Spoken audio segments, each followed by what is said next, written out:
Chapter 16. Ganondorf tells a story, Part 2.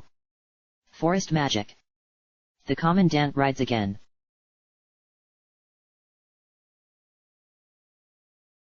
Ganondorf was alone. Snow danced around him in soft flakes, the chill breeze whipping at his long red hair. The ground was rocky, unstable, a shifting mass of stone and pebbles beneath a thin layer of ice and snow. Just a man now, no longer king of anything, he started up the mountain alone. His allies had deserted him. His people had fallen. And his friend, the only person he had ever respected and loved as an equal, had betrayed him completely and fallen into madness. The famine had never improved for the Gerudo people, or any of the colonies along the river. Zelda had demanded more and more from them, collecting vast amounts of resources for some unseen purpose, and as the castle town grew, the peoples of the plain suffered. Ganondorf could not ignore their pleas. Although it meant facing his only friend on the battlefield, he had agreed to lead the revolution and replace Zelda as the leader of Hyrule. He had thought that she had been consumed by insanity. But on the day that the peoples of the plains marched to Hyrule Castle Town, he discovered that she had been ensnared by something else entirely. He thought back to that day as he climbed higher, breath rising in a white plume before him and flecks of snow collecting in his beard.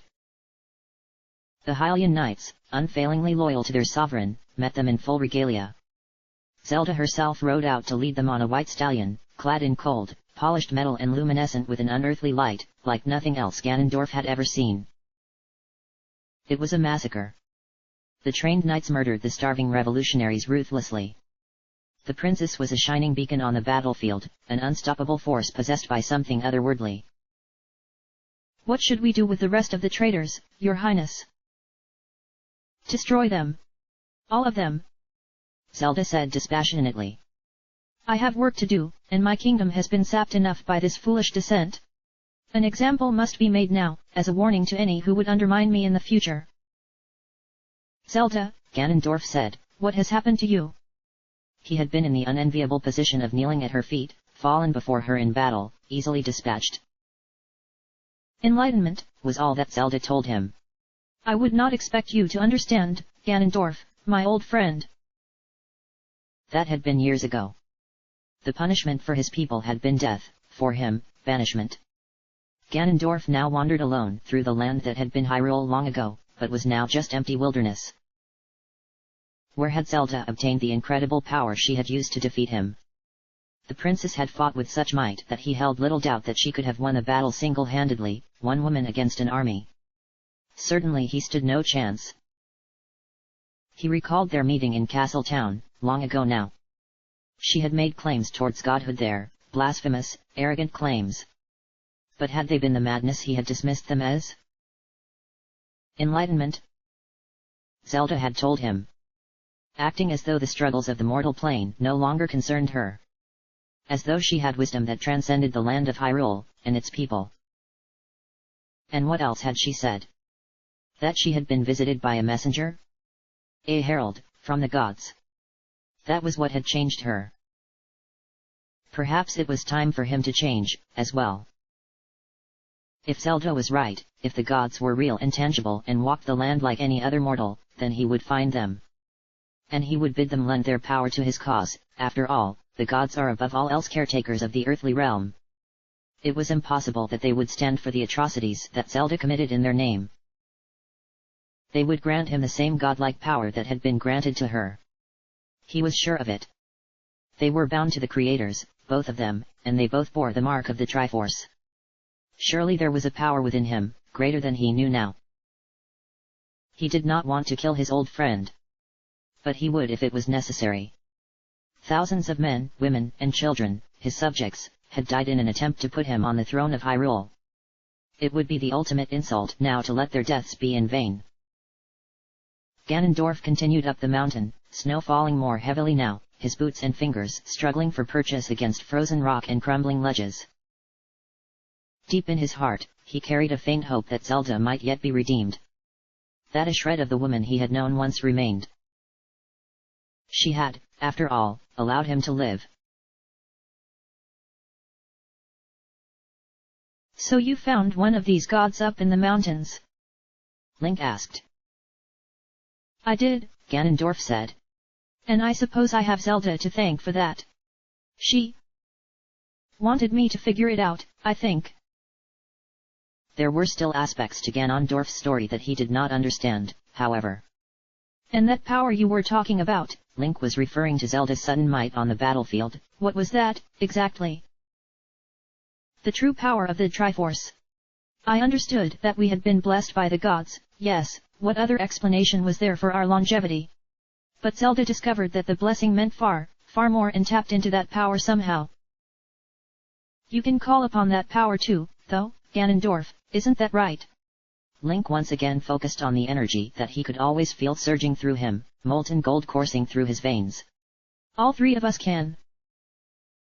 Yes. Far be it from me to question the gods' will. But I feel that nothing good can come of placing this power in the hands of mere men and women. Still, we were chosen. It must mean something. The pink sky was slowly giving way to a clear blue as the sun continued to lift itself over the horizon.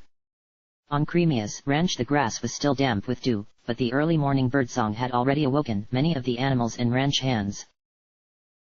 Where the hell is she? Ganondorf said this despite knowing full well where Midna was. With a gloved fist he rapped heavily on a window, which opened presently to reveal an extremely messy-looking Midna. Leave me alone you two, it's early. We're leaving, he said. Get yourself dressed. We're traveling through the forest and I want to get through that place as fast as we can, it'll gain us some ground on any pursuit out of the city. What about breakfast? You missed it. After much resentful swearing and some leftover eggs, Midna joined them outside, and the three Gerudo went to meet Cremia at the stables. Now, you're paying me well, she said, so I'll let you pick any horse that isn't mine or Romani's. There's a path leading into the forest just outside the ranch property, head down that and I expect you'll run into the Kokiri folk before too long. Kokiri? Midna repeated the unfamiliar word. Forest sprites, Cremia explained. The woods are their territory. You won't be able to travel through them without a Kokiri to show you the way. They stepped into the stables, and Link was greeted with a pleasant surprise almost immediately. Epona! He exclaimed, spotting his familiar mount in a stall near the end. Remember me, girl? Yeah, of course you do. Of course you do. He ran his hands through the horse's mane, laughing. Oh, so she's yours is she? Cremia asked. We found her roaming the plains, and I remembered that you had asked me to keep an eye out for a stray horse. Just as well, she won't let anybody ride her. Thank you so much, Cremia, Link said with genuine gratitude. Never seen Link so excited to see me, Midna said out of the side of her mouth. That's because the horse is a lot prettier, Ganondorf replied to Midna under his breath. She tried to light him on fire but he casually snuffed out the magic. When did you get a sense of humor?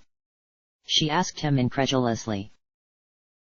Cremia took the money for 3 horses, keeping the extra as a fee for taking care of Epona.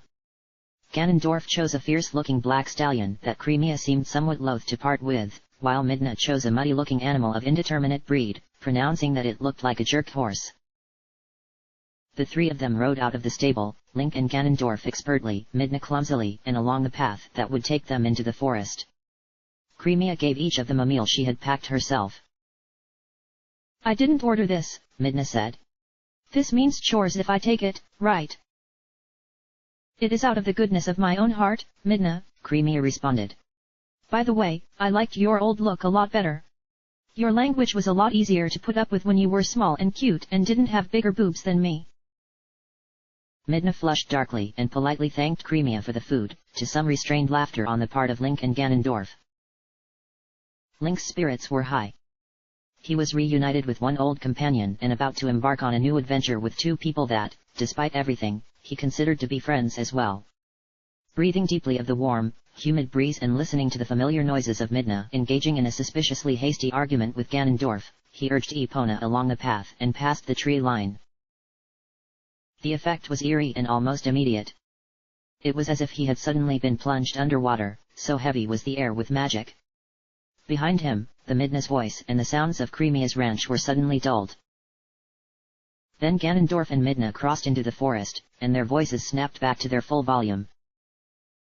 "Wow," Midna commented, "this forest magic has a kick to it." "It must be the trees," Link said, gazing up at the crisscrossing network of branches. "Everything in this place is alive. They must feed off each other, acting like a network of power." "That is exactly right, actually," said an unfamiliar voice. Link strung an arrow and drew in an instant, ready to let fly as he turned to face the intruder. "It won't do you any good," said the little girl perched in a tree. Link did not lower his bow, but examined her closely. He could tell this was no ordinary child. Her clothes seemed to be made of living plant matter, and her hair was an earthy shade of green. "Put your weapon down," Ganondorf said. "She is a Kokiri, a forest spirit." The Kokiri continued as if Link had done nothing more than politely interrupt her. "The Deku tree sees everything that his children see. The trees are his eyes, his ears, his body. The Deku tree is the whole forest. He has sent me to guide you safely through his realm. I am Saria." "Is the Deku tree this god you were talking about?" Midna asked Ganondorf. "The forest guardian." He seemed on edge as he replied, "One of them. The forest is old and vast, and more than one being of power calls this place home." The Wayfish Forest girl dropped to the ground, landing almost without a sound. "You are correct, Gerudo King. We must also cross through the territory of..." She was interrupted as a brilliant ball of light zoomed down from the tree behind her, soon approaching close enough for Link to make out the familiar silhouette of a tiny, unclothed woman with wings of scintillating light sprouting from her back. Navi the fairy buzzed about their heads happily. "Hey! The Great Fairy told me you would be coming to the forest and she was right. Am I glad to see you?" Midna reacted about as enthusiastically as could be expected. "Navi! You're alive!" "Yep." Navi flitted over to her. "Wow, Midna, you look different. Just like that time you almost died." "What happened to you, Navi?" Ganondorf asked. "Zelda tried to have all of us killed. How did you get away?" The fairy finally settled on a seat just between Epona's ears. "I went to the Great Fairy for help. But she said that you and Midna had already used your boons, Ganondorf, and she can only grant one favor. So I stayed in her fountain, the wellspring of which is actually in this forest, and she told me you guys were alive and coming this way. Is the Great Fairy another god?" Link reached down and helped Saria climb up into the saddle in front of him. She was unusually light. "A lesser god," Navi explained further. "She lives in the Wandering Fountain, which exits into anywhere in Hyrule, and she grants wishes for travelers who can find her." They stopped at a fork in the path. Above them, the only light that filtered through the now dense canopy of foliage was a mottled green. "Which way should I go?" Link asked Saria. "Left," she said. "Do not lose your way in these woods. Without a Kokiri to guide you along the safe paths, the magic of the forest will consume even one so strong as you." "She's right," Ganondorf said, drawing his cloak closer to him. "The magic here feels oppressive." "You're not moving your feet?" Link pressed forward adroitly. The branch in his hand made solid contact with the one in Midna's. Clack. "Ow!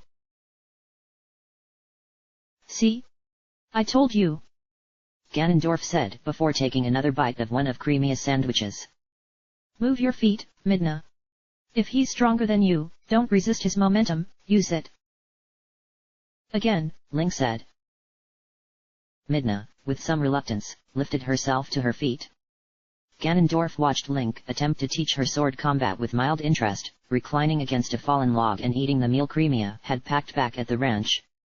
Saria and Navi watched too, as Link once again deftly speared Midna in the ribs with his branch. "Aff! Quit stabbing me with the demstick." "Then stop me," Link said, disarming her with a flourish and then shifting his weight, and hers, upending her once more. "You're panicking," Ganondorf commented again, making bad decisions. Stay calm. Link helped her up. Here. You have to hold the sword properly, or... It's a branch, Midna said. Then you have to hold the branch properly, or you won't be able to get any force behind it. He adjusted her grip on the sword, and then shifted her arm slightly. Align your stance so that your body is behind your blade, like this. Okay, now try. This time Midna charged him, trying her best to clout him in the head with the fallen branch. Link blocked each blow in turn, and then slipped inside her guard once more and jabbed her in the stomach. Winded, she fell heavily to the ground. See? That was a bit better. She jumped to her feet again, and this time the piece of wood in her hands burst into flames, and she came at him swinging the fiery bludgeon. Ganondorf laughed heartily. Whoa! Not safe, not safe, he said, waiting for an opening and then disarming her once more. The instant her fingers lost contact with the branch, the fire died out abruptly. The trees do not like the fire, Saria said suddenly. Do not do that again. Easy, Midna reassured her. I'm just joking around. Hey, when we meeting this magic Deku tree you keep talking about? The forest sprite tilted her head slightly, listening for a moment to the ever-present sounds of the forest. Then she looked to Ganondorf, who shook his head. The Deku tree grows in a sacred grove many miles from this place. He understands that you have need for great speed, and will forgive you your breach of etiquette in not seeking an audience. Maybe on the way back? Navi asked brightly. The Great Fairy's fountain is hidden deep inside the forest, too. Perhaps in a pinch, Ganondorf said. Midna and I have already been granted favor by the Great Fairy, but remember Link, you have not. You can seek her aid at any time, should you need it.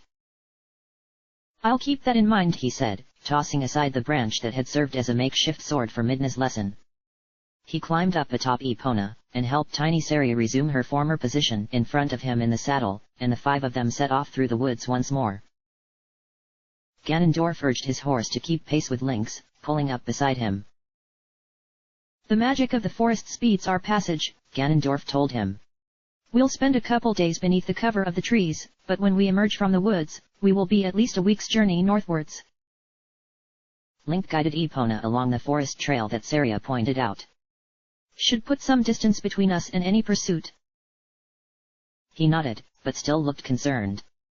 The forest runs along the western edge of the plains, but Snow Peak Mountain is dead north of Hyrule. We will be able to travel under cover of the trees for a couple more days heading west, but eventually we will have to cut across the grassland. Link processed this information. How long do you estimate the distance? I haven't been outside the city in a long time. I'm not sure. But I fear it could be as much as a day's hard riding, perhaps as little as half, before we reach the foothills of the mountain range. So what's your plan?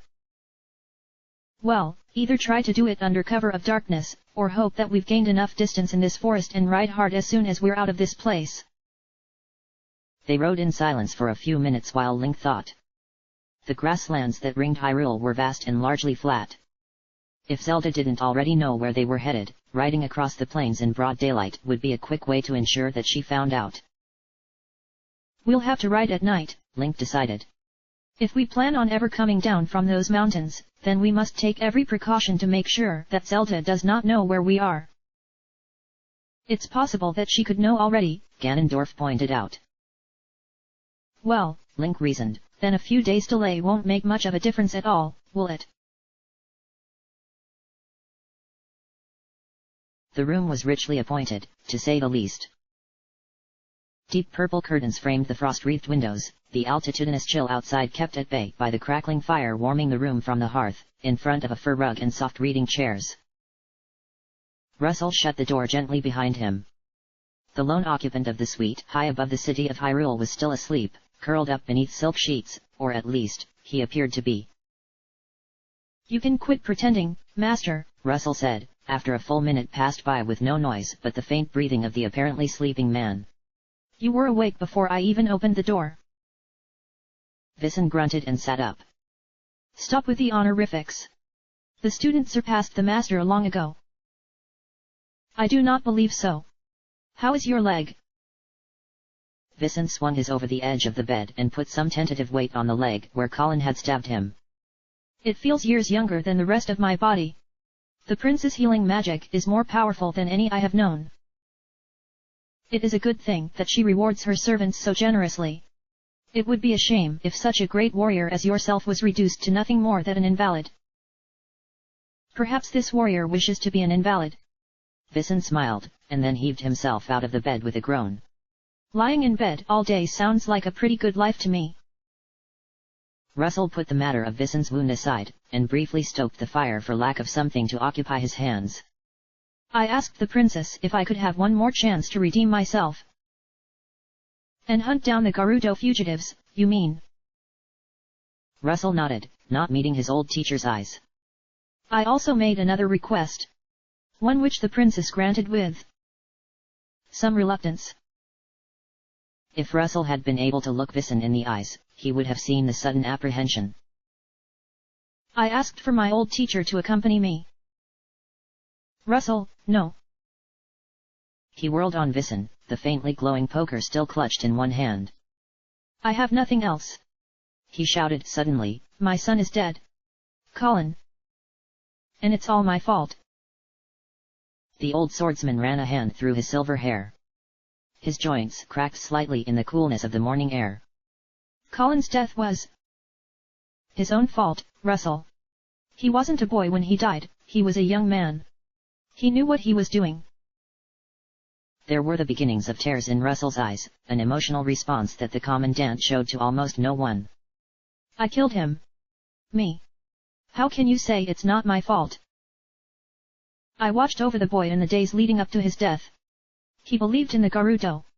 He knew how loyal you were to the princess, Russell, he admired you for it. He knew that if it came down to it, his own father would kill him. Do you believe that I was a bad father? Vicen took the poker from Russell's hand and set it down. In the end, the Colin I knew was an upstanding, courageous young man who believed in honor above all else. Exactly the sort of man that you were at his age. You were a role model to him. It just so happens that the gods willed it that he walked a different path than you. The commandant took a step towards Vicen, a note of pleading in his voice that did not at all suit him. Then the Gerudo did take him from me. All I want, master. All I want is the chance to put my mistakes right again. Ride with me, this one last time. Secretly, Vicen thought that his former student was hiding something from him. Russell was a different man now, and although he seemed to be seeking vengeance or redemption, Vicen believed that he was really pursuing something else entirely, something that perhaps Russell didn't even know that he wanted. He sighed, suddenly feeling old and tired. Very well. Russell did not smile at Vicen's acquiescence. We ride to the north. 20 men, counting you and me. When are we leaving? Vicen asked, still hoping for a chance at breakfast. Now. I was afraid of that. He reflected ruefully that he would not get a chance to bring along his weapon of choice, the spear, on this expedition. No, Vicen was going to have to return to the weapon that had defined him as a young man, the weapon that he had set aside long ago. For the first time in decades, the former commandant Vicen would pick up his sword and ride to battle.